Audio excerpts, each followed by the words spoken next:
suis un champion. Voilà, c'est tout. C'est la première fois qu'on est aussi proche, vous et moi. Je vous avoue que on va faire avec pour aujourd'hui.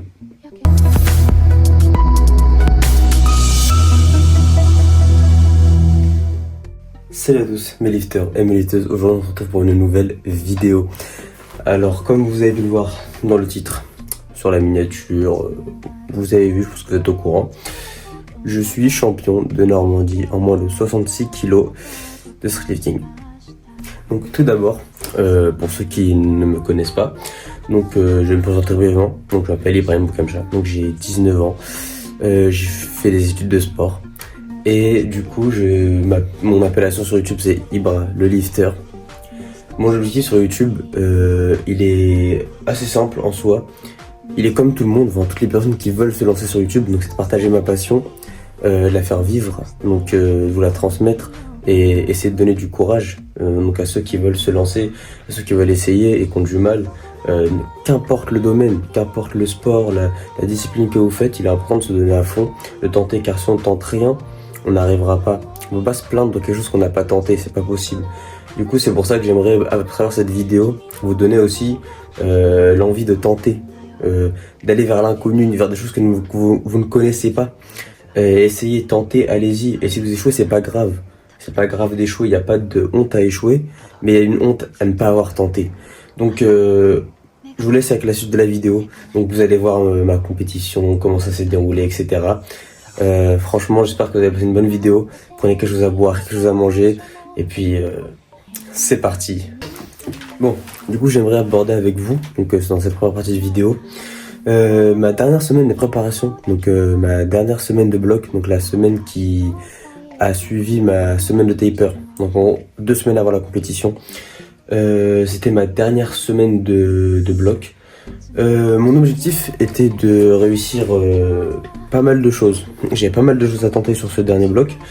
Et mon objectif principal était de faire des x2 sur tous les mouvements, sauf le muscle up. Donc mon objectif était donc de réussir un 15 kg au muscle up. Et malheureusement, il n'est pas passé. Donc techniquement, il n'était pas non plus incroyable. J'ai essayé d'être le plus gainé possible, j'ai essayé de keeper le moins possible. Arrivé en haut de la barre, vous allez le voir, mais impossible de monter, donc c'est juste j'étais arrivé à mes limites, 15 kg muscle up, impossible. Mon deuxième objectif, c'était un x2 à 45 kg de traction. Donc vous allez le voir, mais je ne l'ai pas réussi. Donc mon objectif était de faire un x2. Il ne restait qu'à faire qu'un x1, ce qui était déjà très très bien. Mais quelques petites erreurs sont apparues quand j'en parlais à mon coach. Donc en fait, ma technique aux tractions n'était pas bonne, ma prise n'était pas la bonne, donc j'étais pas à l'aise et donc j'ai avancé tout le bloc avec une technique qui ne m'allait pas. Donc forcément impossible de performer, encore moins d'avancer. Donc j'ai changé ma technique et forcément ça passait beaucoup mieux. Ensuite, j'avais un x2 à faire au dips, donc à 80 kg. Pareil, j'ai réussi qu'à moitié, donc j'ai réussi à faire 80 kg sur un grind qui a duré peut-être 5-6 secondes. Franchement énorme, donc j'avais jamais passé 80 kg de ma vie. Je buguais beaucoup à 70, enfin j'ai repris vraiment 70 kg dips qu'à partir avant la compétition en fait. Et donc j'étais assez content, j'étais vraiment assez content de pouvoir passer 80 kg, donc les 4 plaques devant, donc j'étais extrêmement content. Ensuite, pour le squat, qui était mon mouvement phare, le mouvement où j'étais le plus fort sur tout le bloc et même encore actuellement, je vais faire un 170 kg x2. J'ai été confiant, donc 160 kg x2 à 160 c'était passé. Donc j'ai voulu tenter le 170 kg x2. Et malheureusement, enfin je dis malheureusement, une seule est passée. Je n'ai pas voulu tenter la deuxième, je ne pensais pas l'avoir, en tout cas elle aurait été très dure et plus qu'un RP10, donc c'était pas efficient de la faire maintenant et de me cramer trop tôt pour la compétition. Donc j'ai préféré me garder la deuxième répétition, garder le doute sur la deuxième pour être plus en forme pour la compétition et au moins être sûr d'envoyer 170 le jour de la compétition. Donc voilà pour le premier bloc, enfin mon dernier bloc, mon deuxième bloc de la préparation. Donc c'est terminé en soi plutôt bien, donc je suis quand même assez content. Il y a de belles choses qui se sont passées, même si j'ai pas eu tout ce que je voulais entre guillemets. Malheureusement c'est comme ça, on n'a pas tout ce qu'on veut dans la vie. Le but c'est d'avoir tenté, donc j'ai essayé, j'ai tenté des choses, j'avais une limite qui était corporelle, qui était technique, donc c'est pas grave, on va faire avec. Personnellement je suis pas déçu, et franchement si ça aurait pu finir comme ça aurait été bien. Mais comme vous le savez, dans toutes les prépas, y a toujours des petits problèmes, des petits hicks, des petites choses qui ne se passent jamais comme prévu. On peut pas prévoir une prépa, c'est pas possible. Que ce soit les aléas, c'est impossible de prévoir.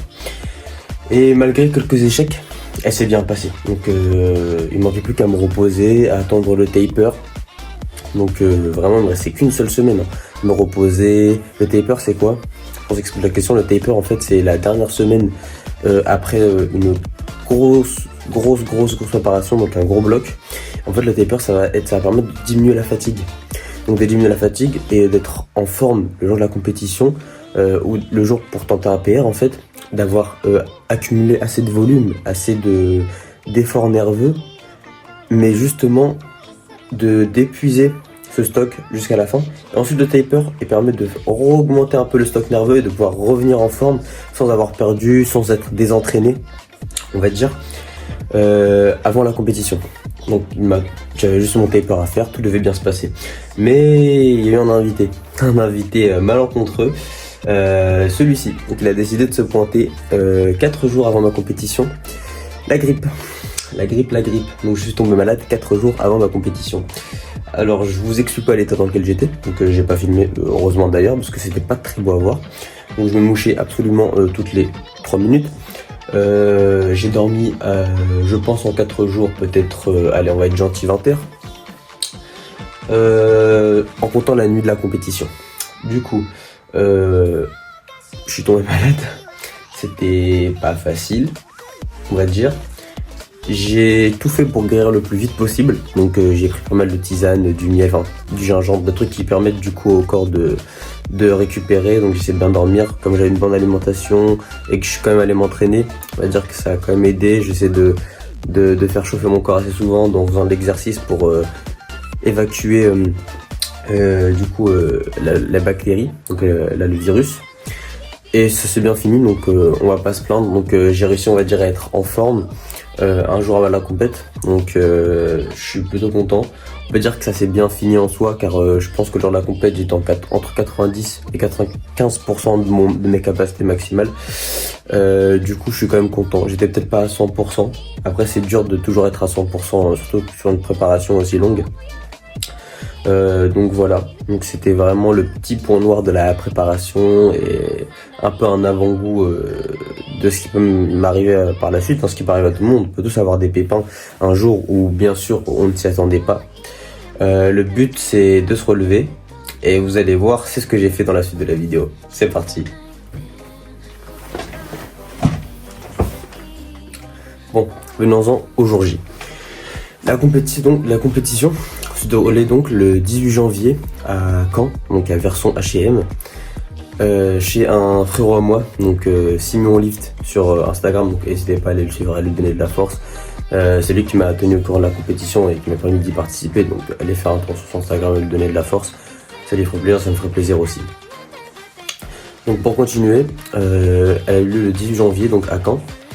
J'ai dû me déplacer, du coup je suis venu avec plusieurs amis à moi qui sont venus pour me soutenir, pour m'encourager, donc je suis assez content, donc ils se reconnaîtront dans la vidéo.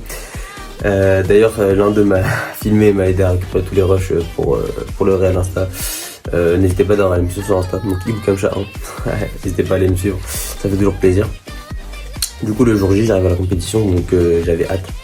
Quand j'ouvre la porte entre guillemets du gymnase, donc l'endroit où j'arrive, je passe le pied dans le pas de la porte en fait, et je vais voir la scène que je vais vous montrer. Et en fait j'étais comme un enfant comme un enfant qui arrive dans un parc d'attractions. J'étais trop heureux en fait, j'ai vu toute l'installation, tout ce qu'on voit sur les réseaux, toutes les grandes affiches comme Baki, Ludo, Aubin, des grosses figures, on va dire des têtes d'affiches qui font leur compétition. C'était peut-être pas à cette échelle-là, c'était peut-être pas à ce niveau-là forcément, mais juste de pouvoir se dire que j'ai pas fait tout ça pour rien, même juste d'arriver à ce moment-là, j'étais content, j'étais heureux. Ça m'a fait extrêmement plaisir. Je pense que sur certaines vidéos que je vais vous mettre, de mon état ce jour-là, c'était incroyable. Donc vraiment, j'arrive, donc je prends mon aise, je prépare mes petites affaires, je commence avec la pesée. Donc la pesée, donc qui est hyper importante parce que du coup je devais être absolument moins de 66 kg. Si je ne l'étais pas, je ne participais pas, j'étais disqualifié, ça ne marchait pas en fait. Du coup j'arrive à la peser, j'enlève les vêtements, machin, tout ça, je me mets sur la balance et j'arrive à un poids de 65,1. Donc sur cette partie-là, on va dire, j'étais totalement confiant. Presque tout le dernier mois de la préparation, j'étais déjà au poids. Donc j'ai passé beaucoup de barres au poids, donc franchement il n'y avait pas de souci à se faire dessus. J'ai pu arriver assez facilement au poids, donc avec une bonne alimentation, le sport toujours régulièrement, je faisais d'autres activités à côté. Donc la perte de poids et le maintien en termes de macronutriments, tout ça, il n'y avait pas eu de problème. Donc j'en étais plutôt fier. Donc ensuite on s'échauffe. Donc on avait un petit étage, on pouvait s'échauffer. Donc on avait tout, j'ai pris mon petit pré-workout, j'ai fait mes échauffements habituels, c'est très important. Échauffez-vous comme vous vous échauffez à vos entraînements. Comme ça vous avez votre routine musculaire, articulaire, tout prend place en fait et vous gardez vos habitudes et c'est le meilleur moyen de performer. Je prends mes habitudes, donc je m'échauffe au muscle up, donc élastique, ça passe plutôt bien. Au début petite technique qui était pas très bonne, mais bon ça s'améliore au fur et à mesure, je m'entraîne, je passe 2,5 kg. Ensuite échauffement muscle up à 5 kg. Et là je devais faire mon opener, ou ma première barre opener, donc c'est la première barre qu'on passe. Donc on a 3 essais par mouvement, au muscle up, aux tractions, aux dips et au squat. Mon premier essai au muscle up c'était donc 7,5 kg.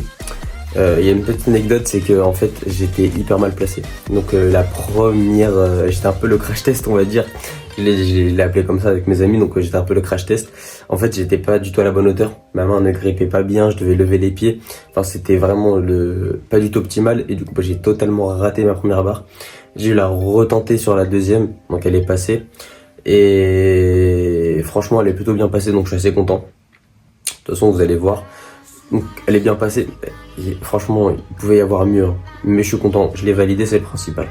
Ensuite j'ai tenté 10 kg au muscle up, donc ils ne sont pas du tout passés, donc bon c'est pas grave, c'est des choses qui arrivent, et donc tant pis, hein, on reviendra plus fort sur les muscle up. Ensuite, les tractions.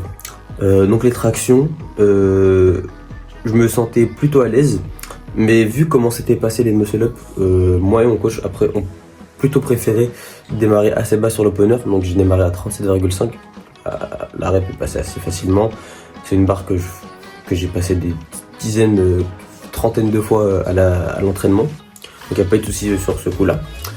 Ensuite en deuxième barre, donc 40 kg, qui passe étonnamment mieux que 37,5. Franchement moi je ne m'attendais pas, mais elle est passée elle est montée très vite, pas de problème, donc plutôt content.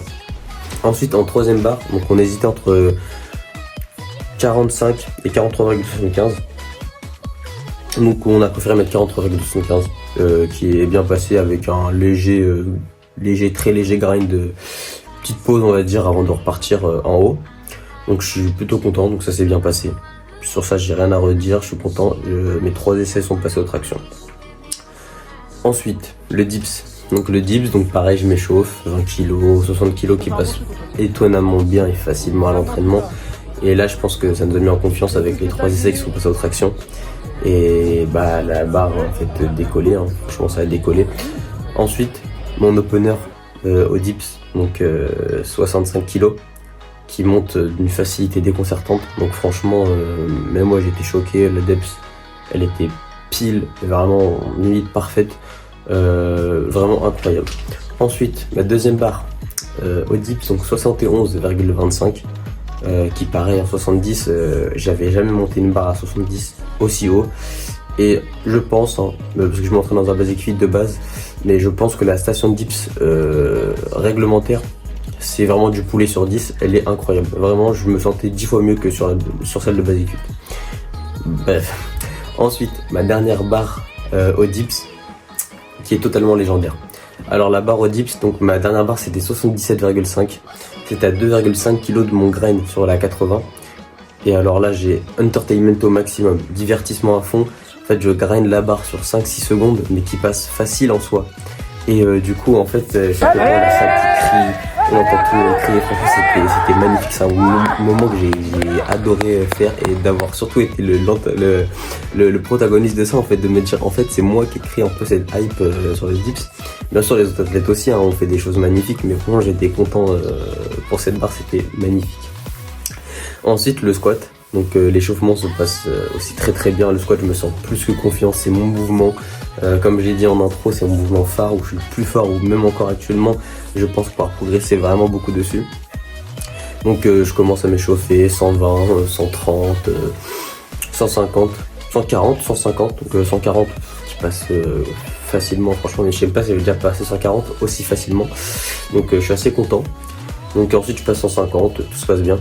J'arrive du coup au moment où du coup je dois passer ma première barre à 155 en opener, qui passe d'une facilité par déconcertante. Donc il y a rien à dire dessus, ça monte, ça descend, il n'y a pas de problème. J'ai écouté les ordres, start, rack, dérack, il n'y a pas de souci. Ensuite 162,5. La barre passe aussi étonnamment, mais très facile, donc j'en suis très fier. Franchement elle était peut-être un peu 7, 6-7, la barre vraiment elle était vraiment légère, je l'ai senti légère sur mon dos, à monter zéro difficulté. Et on passe à la dernière barre, donc la dernière barre qui a fait quand même un peu crier, c'était la dernière barre. Donc je vais vous raconter aussi un peu l'anecdote, c'est qu'en fait la personne qui a fini deuxième en fait était vraiment à 3,75 kg d'écart avec moi. Si je ratais la barre, j'étais deuxième et je pouvais pas la rater. Si je ratais cette barre, je finissais deuxième. Donc j'ai mis 170, je ne l'avais passé qu'une seule fois à l'entraînement. J'ai mis 170, j'ai attendu les ordres, des racks, start, je suis descendu, elle monte, le public crie. Je suis officiellement premier, donc je finis champion de Normandie, donc de lifting en moins de 66 kg. Bien sûr il y a différentes catégories, mais sur 5 athlètes donc j'ai fini premier, donc je suis extrêmement fier, je suis extrêmement content. Donc franchement comme pour la compétition je peux pas demander mieux, vraiment pas demander mieux, j'ai rendu des émotions de fou entre les personnes qui m'ont soutenu sur les réseaux, en vrai, les messages d'amour et de bienveillance que j'ai eu. Je vais mettre aussi des vocaux d'un ami à moi qui m'ont touché. C'est un ami à moi qui devait venir mais qui n'a pas pu venir parce que lui aussi avait chopé la grippe. Et pour petite pense à lui, il se reconnaîtra aussi dans la vidéo. Pour la prépa, vraiment elle a été incroyable parce que là, quand je t'ai vu motivé et tout, à toujours y aller, même fatigué, même quand il y a des jours où ça passe pas très bien, bah t'es quand même là à te la buter et puis non vraiment c'est très propre. Puis en vrai ça fait plaisir de te voir quand je te vois faire des muscle-up et tout, augmenter de plus en plus et t'as une satisfaction et vraiment c'est pour tout le travail que t'as donné, ouais vraiment tu mérites. Mais j'ai adoré vraiment cette aventure, mais ce que j'ai le plus aimé c'est l'aventure en fait, l'aventure que j'ai vécue. Franchement c'était inoubliable, tous les gens que j'ai rencontrés, tous les liens qui se sont créés, franchement j'ai adoré. En fait j'ai plus les mots en fait, je suis vraiment trop content. Donc j'ai fini premier de Normandie, donc faut que je vous montre cette médaille, elle est tombée encore depuis tout à l'heure, mais il faut que je vous montre. Donc premier, donc la médaille avec un 1 énorme dessus, et je sais pas si vous allez réussir à voir, mais il y a marqué donc FNSL Normandie 2025 version H&M. Donc je suis content, c'est mon petit trophée à moi. Bon, c'est une médaille mais je suis assez fier de ça. Et je vais finir sur une note un peu plus positive et peut-être un peu plus combative, ce mot ne veut absolument rien dire, compétitif. Et en fait du coup j'ai pu me qualifier aux interrégions qui vont se passer en mai. Donc je vais finir assez rapidement, juste pour vous dire, rendez-vous en mai pour les interrégions, je vais tout casser. Allez-y, ciao.